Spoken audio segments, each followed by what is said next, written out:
Hello everyone and welcome to Sinful Gaming. I hope you're all doing well, I hope you're all staying safe, and most of all, I hope you're all fighting that war against the grey. Today's video, we're going to start collecting Warhammer 40,000 boarding actions, and today we're going to take a look at the Adeptus Mechanicus. Now we're going to go through how we muster a boarding patrol, the units we have access to in this particular game mode, along with some rules adaptations there are for some of the units in the force and how our allegiance abilities work. We'll then start the video by looking at a couple of other units to look at to begin the force with, before further exploring other units from them to expand upon those couple of initial purchases. We'll then finally finish off the video with a little sample army list of 500 points, the standard size game for a boarding action for you to use, hopefully as some inspiration for starting your own force of the Adeptus Mechanicus in Warhammer 40,000 10th edition boarding actions. Well, that's a mouthful.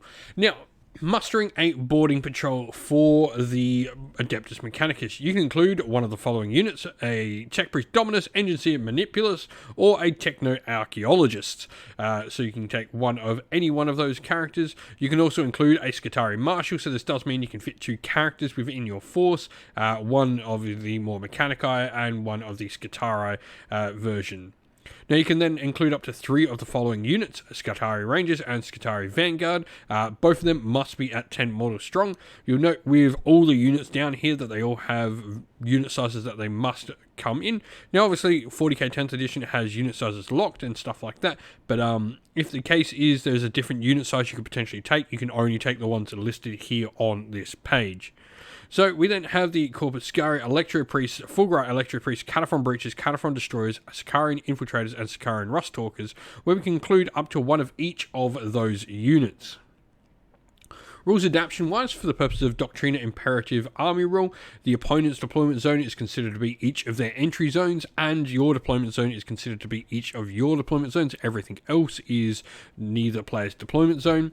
The Corpuscari Electro and Fulgurite Electro Priests will lose their Electro Infusion ability, and the Katari Rangers will lose the Objective Scouted ability.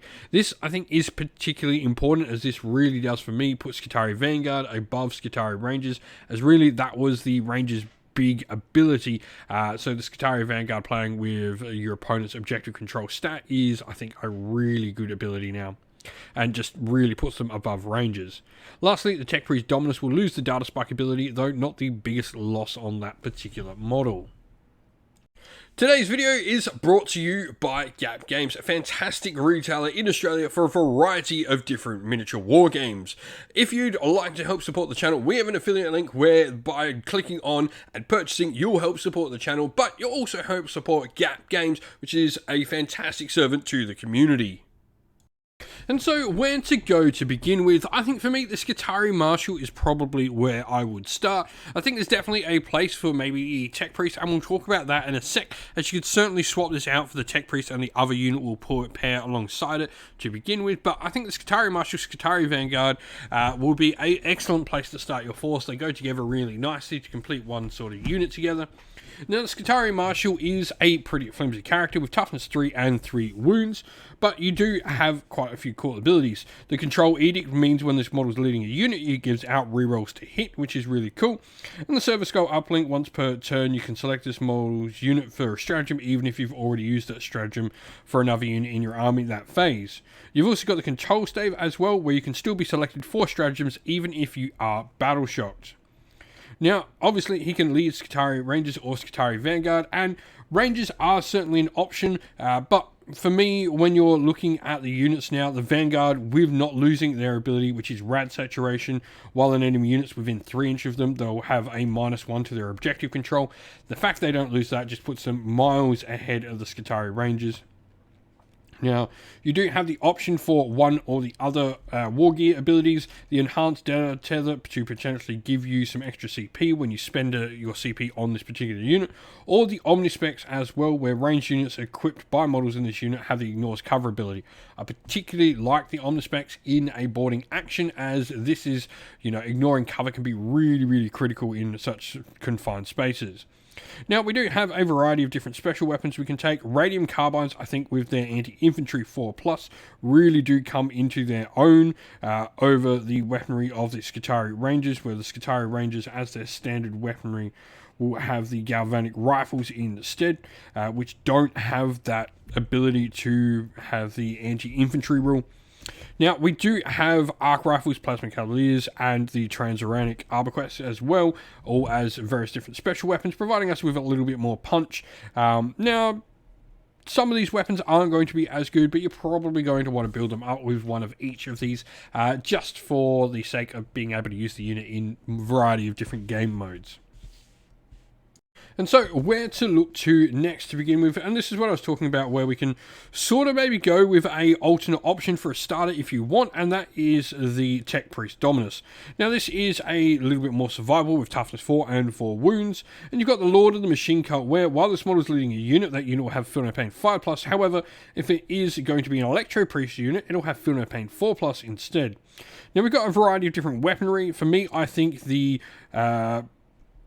choice of, your two weapons, you can either go that macro stubber, which is a pistol and does have 5 shots over the 1 shot of the Phosphor Serpenter.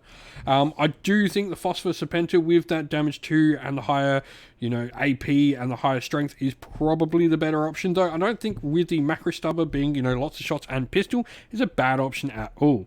The eradication rate is definitely where I'd be going over the Volkite Blaster. I think the option to sort of change up how you're shooting and get more damage in there or a longer range, I think it's definitely a more useful sort of weapon to have.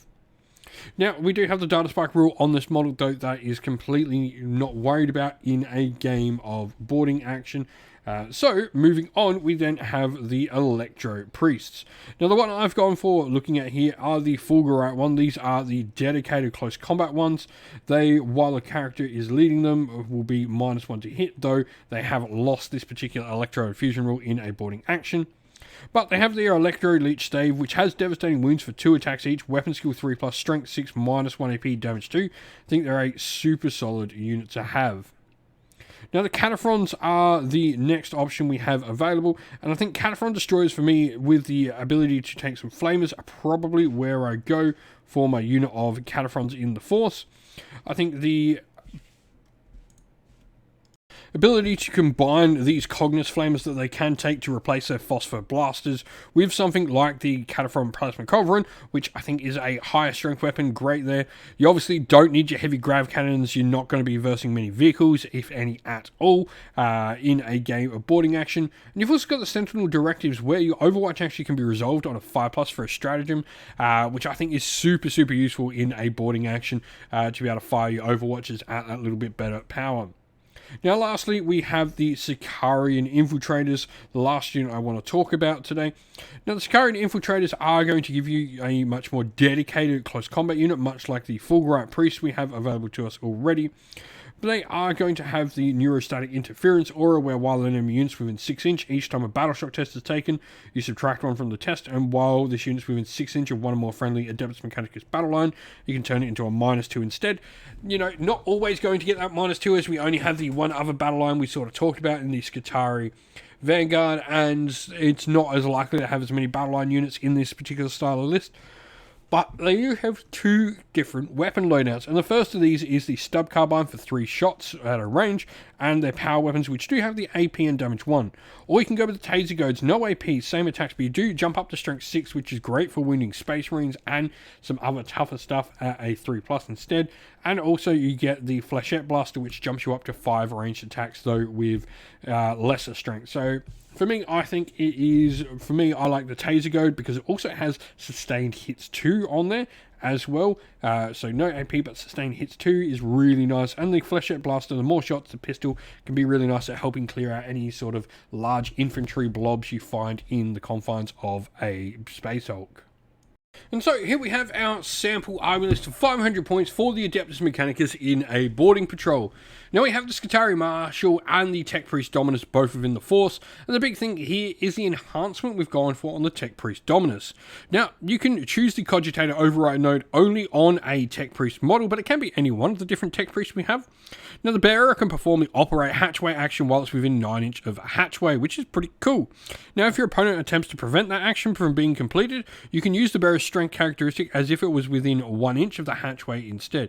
So this is particularly cool, allowing you to sort of just yoink something open nice and easily with your weaponry. I think for me this is really powerful stuff, enabling you to just sort of override a bunch of stuff your opponent has. Now, Katari Vanguard are going to be our main sort of battle line unit. We've got all the options in there, and of course the Omnispecs in there for the Ignores cover. We then have Fulgurite Electro Priests and Katari Destroyers and Sakaran Infiltrators all there with the options we talked about on them as our other units. Now, if you've been playing some games of boarding patrols in Warhammer 40k 10th edition, let us know your thoughts on what you would do with the Adeptus Mechanicus. If you haven't, let us know what your plans are for boarding actions in Warhammer 40k. And so that is the end of the video. Thank you all for watching. We hope you enjoyed it. If you did, please don't forget to leave a like and subscribe to the channel. If you'd like to come chat more with me, we have a Discord server for the channel, and that is linked down in the video's description. Also linked down in the video's description are the best ways to help support the channel. This is either via Patreon or YouTube members using one of our affiliate links and codes down there, like Baron of Dice, Gap Games or Mithras Games, or by supporting us directly on Patreon or YouTube members. If you'd like to do any of those, we have links for that all in the description. And as a special thank you to our Patrons and YouTube members, we'd like to give them all a shout out. So thank you to our Patreons: Soren, Kenny Lowell, Outer and Shot First, Andrew Bowen, Q Dynamic, JJ Austrian, Average Wargamer, Domir, Mark Harvey, James Cater, Benjamin Swallows, Red Martin, Iron Grinch, Colorblind Magic, Grimscold and Andy C. And our YouTube members: Greenrich Gaming, Ronya, Lock Lorick, The Johnny84, Broken Chef, Ariana Edwards, Revenar, Pink Nico Fire, Robin Mankiller, Monty's Tabletop Terrain, James Tillman, Disco, and John Castle. Lastly, a special thanks to Lady Witchfox Art, who does all the amazing artwork you see on the channel. Once again, everyone, thank you all for watching. Don't forget to like, subscribe, and drop a comment down below. Stay safe, stay well, and most of all, keep fighting that war against the Grey. Ciao for now.